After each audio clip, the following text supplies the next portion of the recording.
അല്ല സുഹൃത്തുക്കളെ, നമ്മളിവിടെ വന്നിട്ടുള്ളത് കുമ്പളങ്ങിയിലാണ്. ഫോർട്ട് കൊച്ചി ഭാഗത്തുള്ള കുമ്പളങ്ങിയിലാണ്, കൊച്ചിയിൽ. അപ്പോൾ ഇവിടെ വന്നേക്ക് നമുക്കൊരു തൊണ്ട് ഇവിടുന്ന് കിട്ടിയതാണ്, ഒരു തേങ്ങയുടെ തൊണ്ട്. അപ്പോൾ അതിൻ്റെ ഉള്ളിൽ ഉള്ള കാഴ്ചകളാണ് ഞങ്ങൾക്ക് കാണിച്ചു തരുന്നത്. കുറേ ഇതാരും വെച്ചതൊന്നല്ല എന്നാണ് എനിക്ക് തോന്നുന്നത്. കുറേ മീനൊക്കെ ഇതിൻ്റെ ഉള്ളിൽ, ഒരുപാട് മീനുകൾ. ജീവണ്ടാ? അല്ല, ഇതൊക്കെ ഒരു നമ്മളൊരു പ്രത്യേക കാഴ്ചയാണ് കേട്ടോ. ഇതിൻ്റെ ഉള്ളിൽ ഇനിയുണ്ട്, വേണ്ട?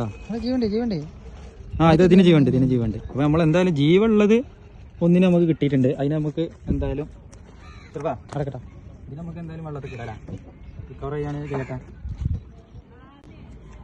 അത് പോകണ്ട. ഇതിൻ്റെ ഉള്ളിൽ ഇനി മീനുണ്ട്, അത് ചെറുപ്പെടുത്താം. ഇതാ, ഇനി നമുക്ക് വെള്ളത്തിലിട്ട് നോക്കാം. ഇല്ല, ചെറിയൊരു ഇതുണ്ട്. ഇതാ ചെമ്മീനാട്ടാ, ജീവുള്ള ചെമ്മീനാണ്. നമുക്ക് നല്ല ചൂണ്ടലിന് ഇടാൻ പറ്റിയ ചെമ്മീനാണിത്. ഏകദേശം നമുക്ക് ഒരു കാര്യം ചെയ്യാം, ഇവർക്ക് കൊടുക്കാം. നമ്മൾ ഇക്കാക്ക് കൊടുത്തിട്ടുണ്ട് കേട്ടോ ചൂണ്ടലിന്. ഇതിന്മേൽ നല്ല അടിക്കൂല മീൻ.